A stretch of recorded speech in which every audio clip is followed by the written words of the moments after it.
सुजाता सचिन शिंदे. मी 2 महिन्यापूर्वी आले होते. दत्त जयंती दिवशी आले होते. त्याच्यावर परत मी एक घातली. आमच्या महाराज लिपित होते. मग आता ते काहीच पेत नाही.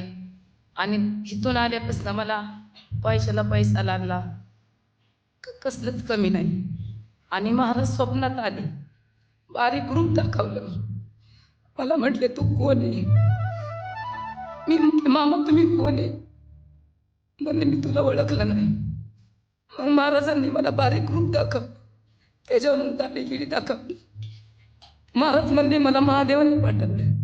आणि मी चहा केला, चहा पिले. आणि मला म्हटले, मला विसरू नको. मी जोपर्यंत जिवंत आहे तोपर्यंत महाराजांना कधीच विसरणार नाही. माझी इच्छा आहे. माझ्या महाराजांनी माझ्या मालकाची दारू सुटली. मला खूप आनंद झाला. आणि मालकांनी दारूविषयी विषय सुद्धा घेत नाही. आणि आता सध्या मालकापाशी 20,000 रुपये जवळ आहेत. 1 रुपया सुद्धा लागतो. त्यात मला आनंद आहे. मी आनंदाचे आसून काढते. ती दत्त महाराजांना विसरू नका. आणि त्यांच्यापासून खूप आनंद आहे. मी दौंड तालुक्यातली आहे. मला इथवर येण्याची जरा जोडीला कुणी नव्हतं, म्हणून माझ्या देवांचं नाव घेऊन आणि महाराजांचं नाव घेऊन मी गळ्यात माळ टाकली. मला पैशाला पैसा लागलाय आणि घरात मला कसलीच कमी नाही. जोपर्यंत मी जिवंत आहे तोपर्यंत मी माझ्या दत्त महाराजांना आणि दत्त सरकारला कधीच विसरणार नाही. माझे मालक उपाट्यात पडत होते आणि माणसात आले आणि त्यांना किंमत दिली, हेच मला मोठं अभिमान.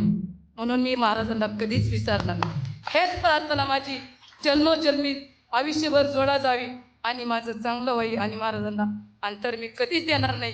माझ्या आयुष्यात एक कधी मी खेती घालावी ही माझी इच्छा आहे. आणि सगळ्यांनी